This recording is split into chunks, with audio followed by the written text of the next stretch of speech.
Okay. How do you feel around the campus days? I suppose you are tight on building up of your skills and knowledge. But let me briefly interrupt the Mego to situate us in our daily livings here in Gwangju. I'd like to introduce several pictures to capture our attention these days.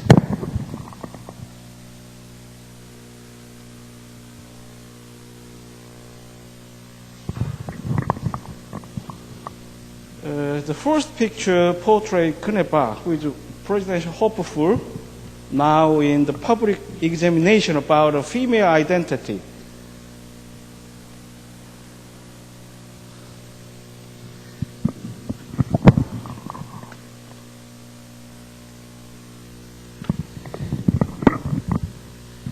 And the second picture allows to meet one athlete, a familiar with us, named Yeona Kim.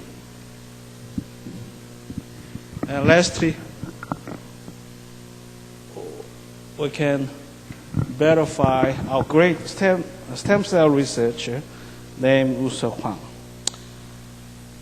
One day, some student knocked at the door of my office and approached me in unsavory desperation to seriously ask me if we can keep our humanistic identification.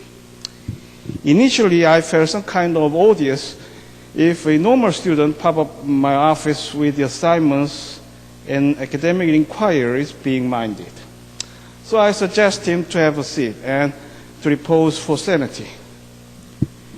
For about 5 minutes onward in reticence each other, he seemed to restore his sanity to proceed on his purpose of his visit.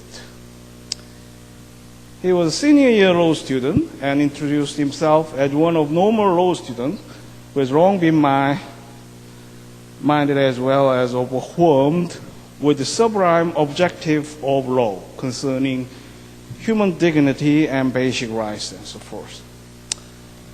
He was so happily slanted on such intelligence framework of law and later wished to cater to the development of this concept when it becomes to be a lawyer.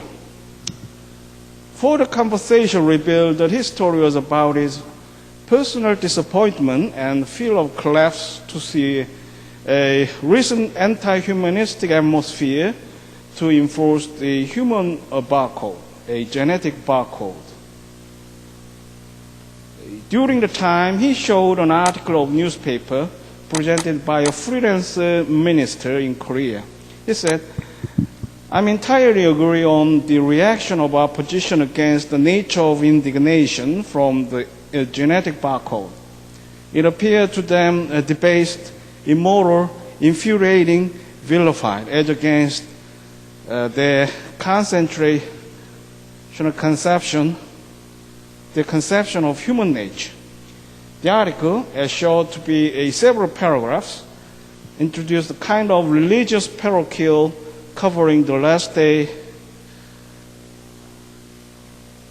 believers, a last day of human collectives, against the redemptive death and resurrection of Jesus Christ, which is mainstream of normal Christianity.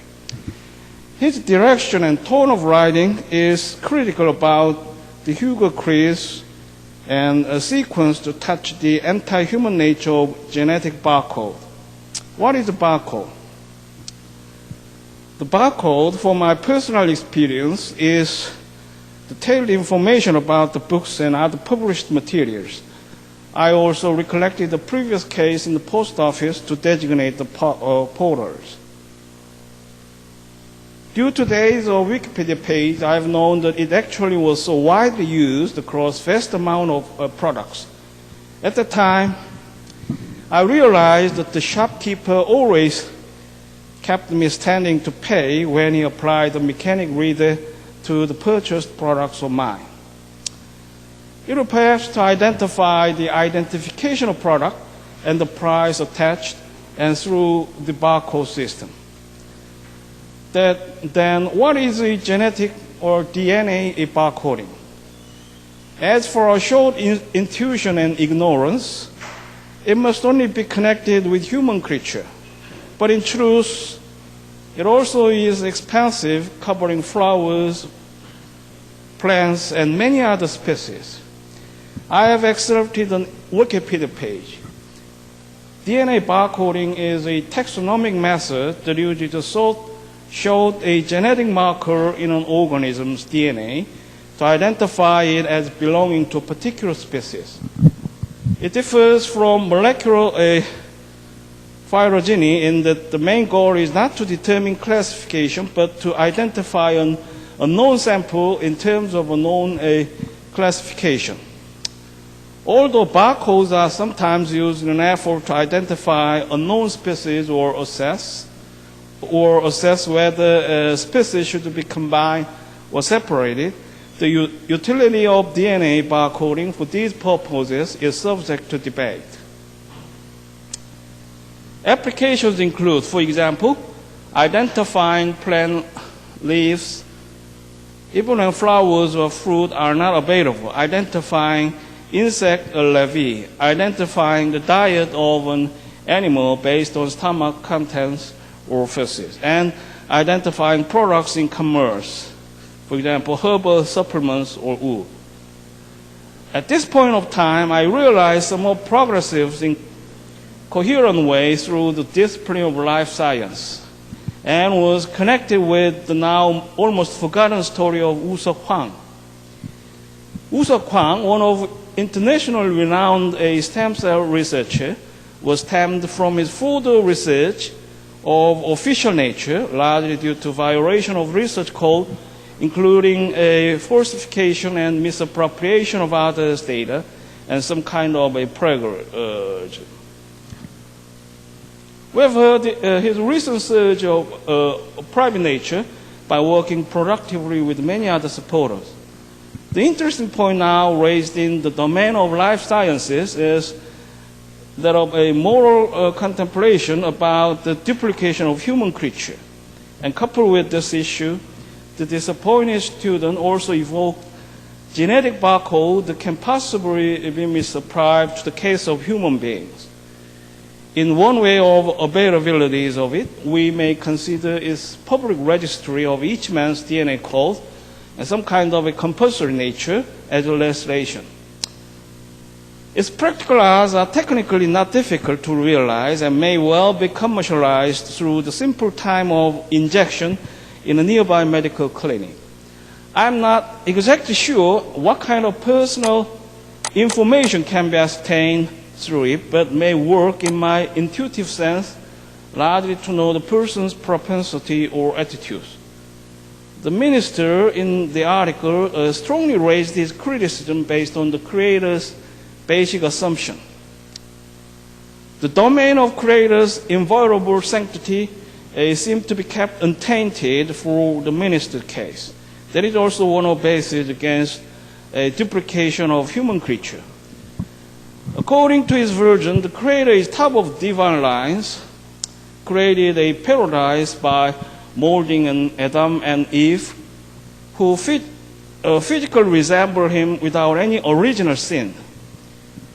The serpent insinuated them to betray the creator, and they are expulsed from the paradise and should have to undertake the vulgar stresses and agonies. Their descendants are Abel and Cain, who, notwithstanding the verity of existence, symbolize the evil and good in this secular world. In this line of divinity, we can finally reach a Jesus Christ, long afterwards, who has featured a symbolic identity for sacrifice and toils, enabling to restore the whole of our humanity. How do you practice this story of Bible in your days? Do you believe in Christianity? Are you made sensical if you are created and may get for some time in your days feel comfortable like the Adam and Eve in the paradise? Have you had any experience to be insinuated by the serpent to go astray from the paradise? In the usual scene of Western film, actors uttered in extremes a Jesus, we may have a mind and perception on the stream of Abel and a Cain, evil and good throughout days. If we shout A and belt our resource, then we may turn to be good to our fellows like Abel. If we just stay without any human endeavor or diligence, we may have no way to be a Cain, contemplated according to the scheme of creature or Protestant ethics. All this scenario now culminates at the Jesus Christ, where our old sins are exonerated, notwithstanding its nature, which is symbolized to recycle our agony and responsibility at its totality in the secular society. We die redemptively and resurrect like Jesus Christ. How do you enchant this version for probably fairly naive identification of your personhood? Are you almighty through your days? Cry like a Christ and occasionally shout Jesus for your sacrifice? If I connect the word cry with Christ, do you turn to prefer to become a Buddhist? Then how can you think if the birth date of Christ is dominant over the world to indicate our chronicles?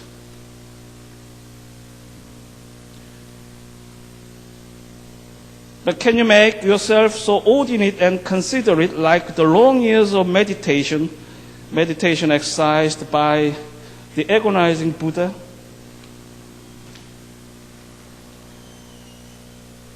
Long years like the Oriental history against the Western history. Let us revert back to the science, but which is not a contrasting viewpoint between Darwinism and theory of creation. It is now a fairly strong viewpoint of Westerners that man have been evolved biologically, and one of its work product in this line is a genetic barcode. It may be really powerful that we can progress and evolve. You can learn a new knowledge and may develop yourself to become a more paragon or professional expert. It also comports with the ethics of Protestantism. But it is also ironical the majority of Americans believe in the Catholics other than Baptism or others. Given this, why did the student minister heavily attack such kind of arrangements in his personal conviction? For the minister, the barcode may entirely shed light on other sides of humanity and may bring the consequence to black out the concept of original sin. How do you agree if we have to be submissive to our sin and subscribe to the ministerial indoctrination? Formerly, in order to support the research performance of Woo-Seok Hwang, a cohort of Korean female donors offered their organs, part of organs, without any reward or minimal, even minimal in nature. It was fermenting indeed and contributed to propel his research like the Darwinian relationships.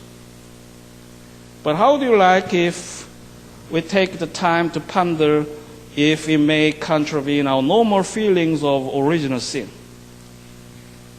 Recently, we see a rising concern about the female candidate of Korea for president and some public response against this true nature of politics. Somebody may shout Jesus to get forward on the election like the movie star, but how do we evaluate it while a kind of intertwining dilemma between the religious and political narratives and rhetoric? The candidate is one of great public figure that it is necessary to examine her whole of persons. But do you agree if we rescind her back to untainted Eve on the paradise despite her long engagement as a statement over the decades? Is it fair to attribute her publicly unprofiled and as idiotized like Eve as untainted from an insinuation from the serpent? Is it only true with the married female to be only the married female to be ousted from the paradise with the vulgar pressure in the secular society? How do you see Knepper conversing with the professional ace about the public issue? Do you feel the expert steps too complicated to be vulgarized like the Eve? Though you may disagree, is it truly one of causes for shouting Jesus or uttering an original sin that we are a creature of labor in economic context? But you also may know that the Marxists consider religion a kind of opium that potentially disabled us to individually recycle ourselves in the above scenario. We have two kinds of defenses, probably, against it, that we like to be a liberalist, or a human creature is not perfectly materialistic indeed. Do you disagree? As Darwinism points to the evolution of creatures, Marxist predicts the scientific transformation of community, which tend to be a determinism in two dimensions separately. Do we have to progress biologically? Random mutation is possible if we are situated in the changing circumstances. We lastly welcome the first female astronaut in Korea, Soyeon Lee, who flew in the universe. Then any random mutation occurred? If occurred, can we read it through the genetic barcode? One time during the course of election competition in the United States, allegation was made about the birth certificate of president. How do you favor the legal code of nationality that enact a factor of person or a place of birth? Can the barcode, genetic barcode, serve as a factor to determine a nationality of person? We occasion many of us in our neighborhood to study English in United States, Canada, Australia, England, a list of English-speaking countries. If we change our study place, is it working to effect a random mutation? Can it be recorded in the genetic barcode as a genetic form? In my evaluation, Korean people are largely reformatists, not revolutionists, and have long been fairly retrenched with many of our other social values and customs, and thus it is on its face unacceptable. But how do we distinguish between the barcode of product and a genetic barcode attributed to each of person? Are we one of product components with the genetic barcode, but also have to cry like a Christ because our biological indispensables, which is worse than a physical product that may last far longer, more powerfully, according to the materialistic dialectics? Despite the scientific amusement in some sense, I told my partial concession to the disappointed student arising from this way of conversation on the genetic barcode. And I also suggested cry like a Christ to preserve our true beings. His point of human dignity may be pertinent in some aspect if we do not use it in a rather limited way. One other reason to tell you this experience is about today's discourse on the deed and recordation. We now learn the law of deed and recording statute of land sales are the land-affiliated arrangement, including covenants and so forth. The creation and transfer of lands required a recordation like the potentially achievable public record of genetic barcode. The deed is of a definitive nature to convey the lands, which would be similar to the genetic barcode. But as we see, it dealt with physical object and manageable in view of a just manageable in view of a public administration.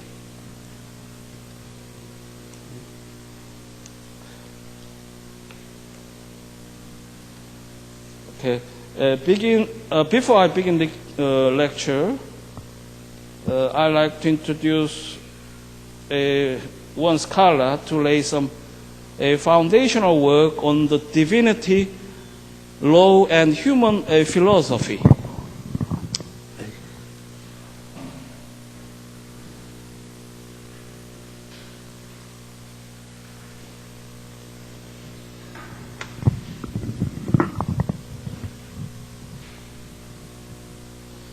His name is Thomas Aquinas, as you may come across. And he is a great figure to bridge the discourse of divinity and law. Obtained several doctoral degrees from Paris, France at that time, and is now generally considered as a founding father of scholar circle in philosophical terms. Ironically, two births overlap, that he is a scholar and also founding father of scholar circle. I felt sorry to be fairly discursive about many of the essential points of consideration through the time of lecture. I hope that you can make time to review the works of Thomas Aquinas. And if you do not object, we like time to share words in the context of a best of females, bringing a global acclaim into our attention. The Korean females are really genetic to give even an organ to former Professor Hwang, and produced so scenic movements in sports of art. Such a success would perhaps be from crying like a Christ. It may be from Buddhism. I chose the words composed by Brahms to equalize both sexes in this Korean society.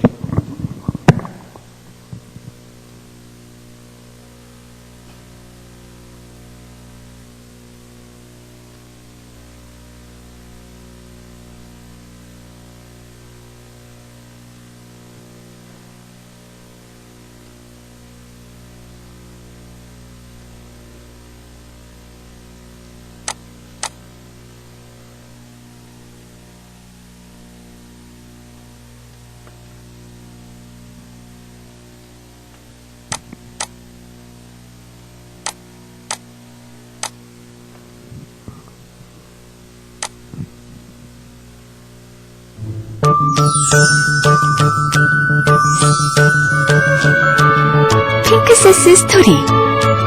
마법 같은 이야기 들어볼래? 우후, 신나는 금요일 밤이야. 친구들과 약속이 있나봐. 어? 근데 왜 혼자 집에 있지? 미니스커트 입고 빨리 나가야지. 아, 그날이라 자신이 없구나. 어? 핑크 두꺼비다. 도와주려나봐.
different type.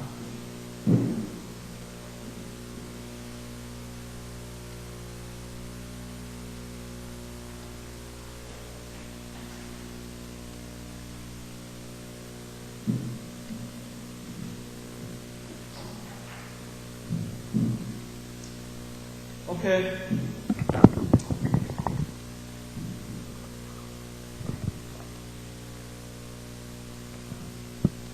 Now we briefly look through, among others, the parts of the deed, description of grantee, formalities and execution of deed, and subject matter conveyed. And further on the recording system, focusing on the general part and types of recording acts. The initial recitals in a deed, setting forth the parties, the consideration, the operative words, the description of the land and its appurtenances are now known as the premises. The premises usually comprise the first paragraph in the deed and together are often called the granting clause. One of a notable point is a abandon clause. The abandon clause is usually introduced by the words to have and to hold, and ordinarily follows the premises. After feudalism declined and trust arose, any declaration of trust was inserted in the abandon clause. If no trust is intended, the abandon clause in a modern deed will state that the grantee holds for his own use, thus negating a trust. It is often said that a granting clause will prevail over a abandon in case of conflict. But the courts often find a means of reconciling the conflict by looking within the four corners of an instrument to ascertain intent. The abandon clause is superfluous today and is omitted from all statutory forms. The clause in the deed coming before or after the abandon clause may accept or reserve some rights in the grantor. An exception excludes from the grant the property or interest described. On the difference between exception and reservation, you have to further study through the printouts delivered later in the class. In common law, there could be no reservation or exception in favor of a third party, only in favor of the grantor, because words of grant are necessary to convey an interest to a stranger to the deed. Sometimes this rule has been stretched to permit the reservation of a life estate or other interest in favor of a spouse. But there is criticism. On the point, the rule makes no sense. It ignores the intent of the grantor and bows to technicality. A few states have abolished the rule and hold that an interest can be reserved to a third party.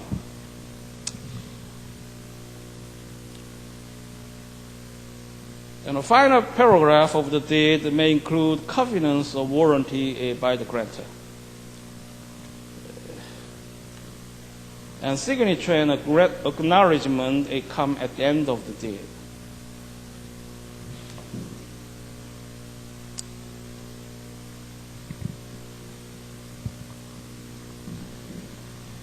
And now we see the description of the grantee. If the instrument named the grantee must be described with sufficient particularity so that it can be determined who is to take the grant. If the named grantee is a non-existent or an extant person, the deed may be invalid either for uncertainty or failure to make delivery.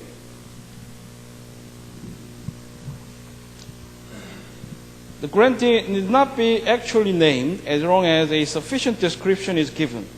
The grant to the wife or oldest living child of a named person is varied.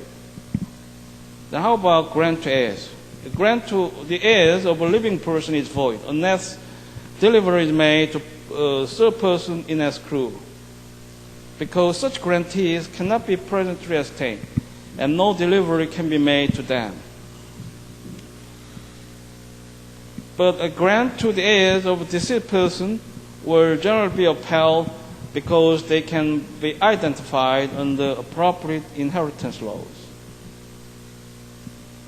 If the description is incomplete or ambiguous, extrinsic evidence may be admissible to identify who the grantor intended.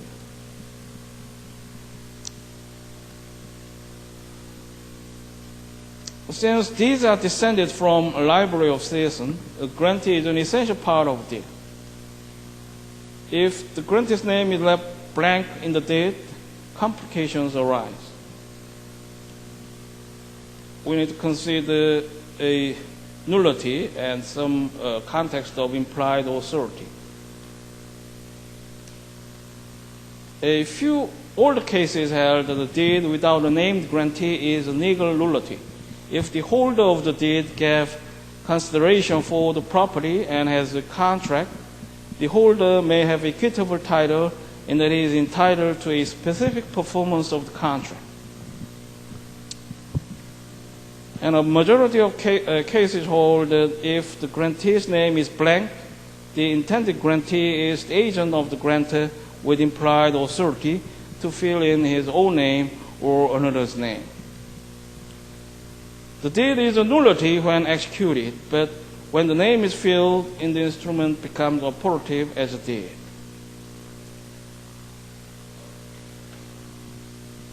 And now we take a look at the formalities and execution of the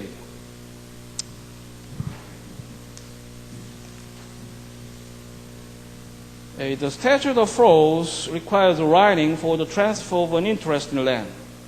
The writing is usually in the form of a deed, but it may be an informal instrument, for example, letter or memorandum. The writing must be signed by the party to be bound. It is neither necessary nor customary that the grantee sign the deed. If the deed contains covenants by the grantee is bound by the covenants when he accepts the deed. A deed poll is a deed signed by the grantor only. A deed of indenture is one signed by all parties. No interest passes on the deed that is a forgery, unless estoppel comes into play because of the purported grantor's acts. The deed is ineffective and does not pass a valid title.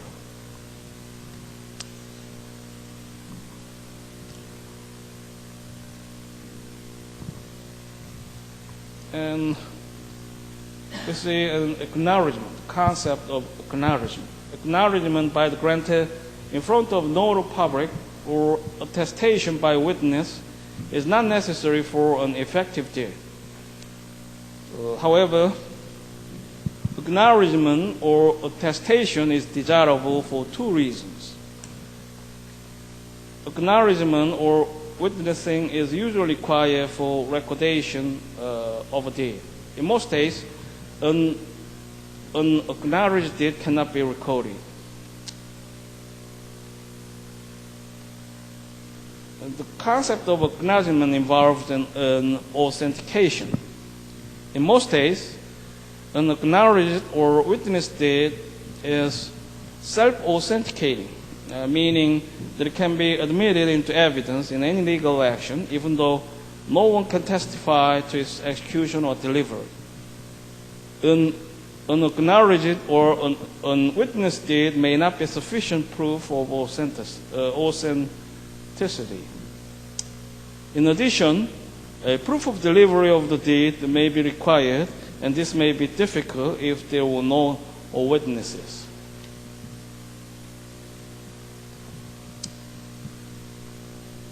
And at common law, a deed was defined as an instrument under seal. Today, a seal is not necessary for a valid transfer, and unsealed instruments are commonly called deeds. The spouse may have property rights accruing from marriage, such as dower, cottage, homestead, or community property. To release these, the spouse must join the deed.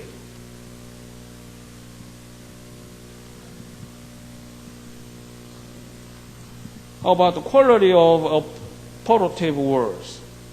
Any words indicating an intent to make a transfer will suffice. Technical words, which may have been necessary common law, are not necessary to the deed. So, for illustration, operative words include give, grant, bargain, and sell, convey, quitclaim, assign, or so forth. Only one afterword is necessary, but these often contain more. Then how about the concept consideration?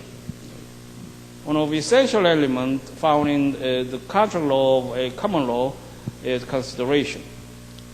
But what about the context of a real property law? Consideration is not necessary to transfer land. A person can give his interest away. It is neither necessary nor customary to recite the true consideration, if any, in the deed. The purchaser usually wants to keep the purchase price secret. However, it is customary to recite that the deed is given for $1 and other good and valuable consideration. This rebuts any implication of a resulting use or trust in favor of the grantor and raises a presumption that the grantee is a purchaser, not a donee, and hence is entitled to protection under the Recording Acts.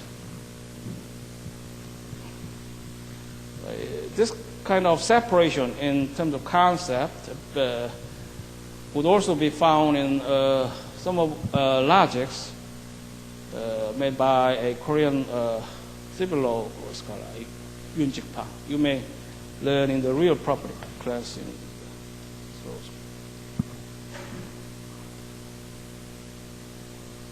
a deed is not effective transferring interest in land until it has been delivered by the grantor. Delivery requires that the grantor perform acts which manifest his intent to make a transfer, usually a manual delivery. After delivery, title has passed to the grantee and cannot be revoked or passed back to the grantor without delivery of a new deed. If the grantor retains possession of the deed, the presumption is that there has been no delivery. Delivery may take the form of some of a conditional. If delivery is made to the grantee upon an oral condition, the delivery is good and the condition is void. However, if the oral condition shows that the grantor did not intend a delivery at all, then the delivery is invalid. If the condition is expressed in the deed, it will usually be held valid, conveying to the grantee a future interest.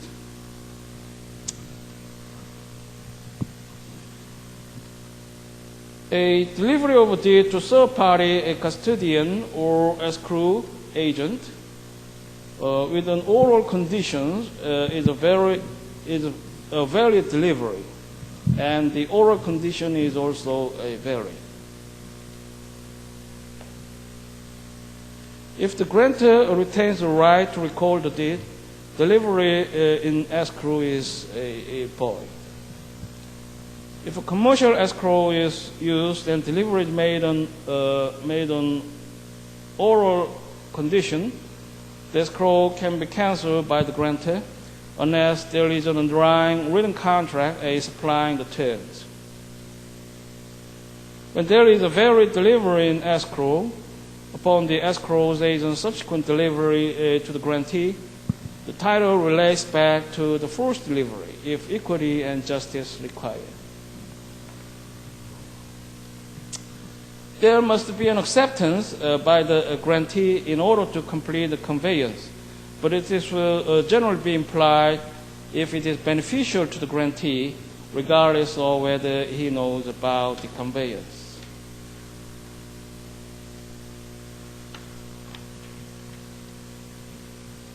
Now we brief on the subject matter conveyed. The property passing under deed can be described by means and bounds, by reference to government survey, a recorded plat, or adjacent properties, by street and number system, or by the name of the property. If the description in a deed furnishes any means of identification of the property involved, the description is sufficient. Extrinsic evidence is usually admissible to clear up any ambiguity. And there might be an ambiguous description to say the patent versus latent distinction is required in some cases. If there is a patent ambiguity, one appearing on the face of a deed itself, the old rule was that extrinsic evidence was not admissible to aid in the description. Equity, however, might still reform the deed. If there is a latent ambiguity, parallel evidence is always admissible.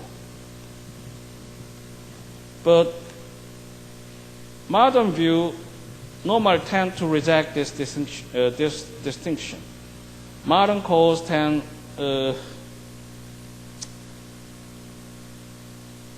usually reject the patent-latent distinction and permit extrinsic evidence to cure both kinds of ambiguities in deed descriptions. Courts will generally consider any kind of reliable evidence which bears upon the grantor's probable intent, including the grantor's conduct or declarations.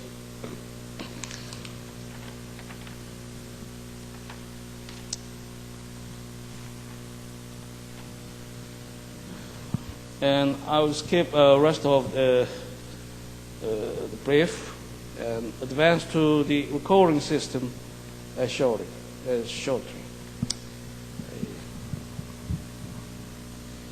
Recording is vitally important since the priority of claims to property are determined under the applicable recording statute. All states today have recording acts designed to protect bona fide purchasers of land from secret unrecorded claims. Prior to these acts, the common law rule gave priority in nearly all cases to the grantee who was prior in time. Thus, if or conveyed a black acre to A and subsequently or conveyed black acre to B, A prevailed over B on the theory that O had nothing left to convey to B. The equity courts developed one important exception to the prior in time rule. If the prior interest was equitable, equity would not enforce it against a subsequent purchaser of a legal interest who had no notice of the prior equitable interest and paid valuable consideration. In many cases, allowing the first grantee to prevail encouraged a fraudulent acts by a grantor and worked real hardships on innocent subsequent grantees. Consequently, statutes were enacted in this country to require some sort of recordation to give notice to the world the title to property had been conveyed and thus to put subsequent purchasers on guard. Such statutes are known as recording acts and are in fact in some form in every state. Basically, such statute set up a system that permits the recordation in each country of any deed to property located in the county. Recordation is not essential to the validity of a deed as between the grantor and grantee. However, if a grantee does not record his instrument, he may lose out against a subsequent bona fide purchaser, or in race notice jurisdictions may not be entitled to prevail against a prior purchaser. By a proper recording, the grantee gives constructive notice to everyone. Hence, Proper recordation prevents anyone else from becoming a subsequent bona fide purchaser of a granted land.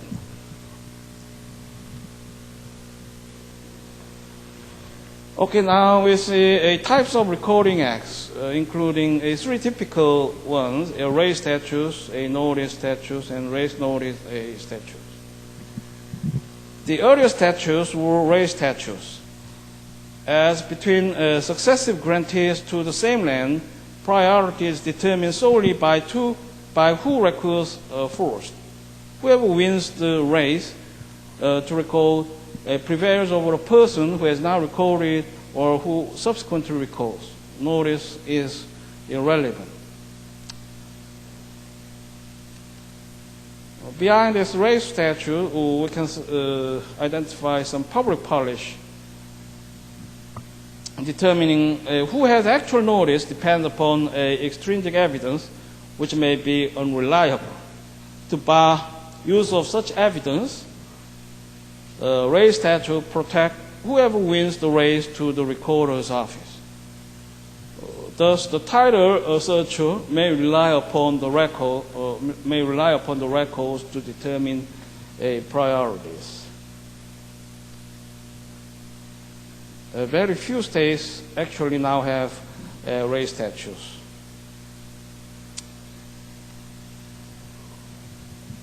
We have a second type of recording act, named a notice statute. Notice statutes develop from race statutes. Under notice statute, a subsequent bona fide purchaser prevails over a prior grantee who has failed to record. The important fact under notice statute is that the subsequent purchaser had no actual or constructive notice at the time of the conveyance. A typical notice statute provides a conveyance of an estate in land shall not be varied against any subsequent purchaser for value except such persons having actual notice of it, unless the conveyance is recorded. Let's consider what if A records before B records. Suppose in the example above, let's see the example first. On January 1st, O conveys black acre to A.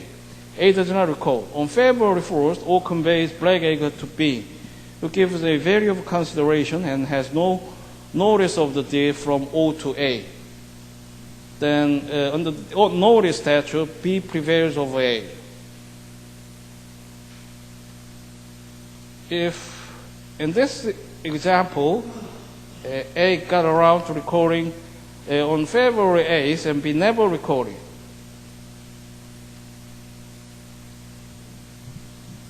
even in that case, this is irrelevant under notice statute because B had no notice at the time of his conveyance from B. If B does not record, however, he runs the risk that a subsequent purchaser will cut him out, just as he cut A out. Now, notice statutes are enforced in about half of the states in the United States. Finally, we see a raise notice statute. A third group of statutes couples the principle of priority of record with that of a bona fide purchaser. So it combines the raise statute with a notice one. Under raise notice statute, in order for a subsequent purchaser to win, he must both win the raise to record and be without notice. Hence, a subsequent bona fide purchaser is protected against a prior grantee only if he records before the prior grantee. A typical raise notice statute provides a conveyance of an estate in land shall not be varied against any subsequent purchaser for value without notice thereof, whose conveyance is first recorded. So on January 1st, O conveys black acre to A. For example, A does not record. On February 1st, O conveys a black acre to B, a bona fide purchaser. On February 3rd, A records. on February 15th, B records. A prevails over B because A recorded first. What is the policy behind the race notice statute? A race notice statute tends to eliminate the need for resort to extrinsic evidence concerning delivery, and in addition penalize the subsequent purchaser who fails to record promptly and do his part in keeping the records straight. Race notice statutes have been enacted in about half the states. Okay, we finalized the brief survey about the basics of real property law in the common law system. Let us see in the next class with another topic. See you.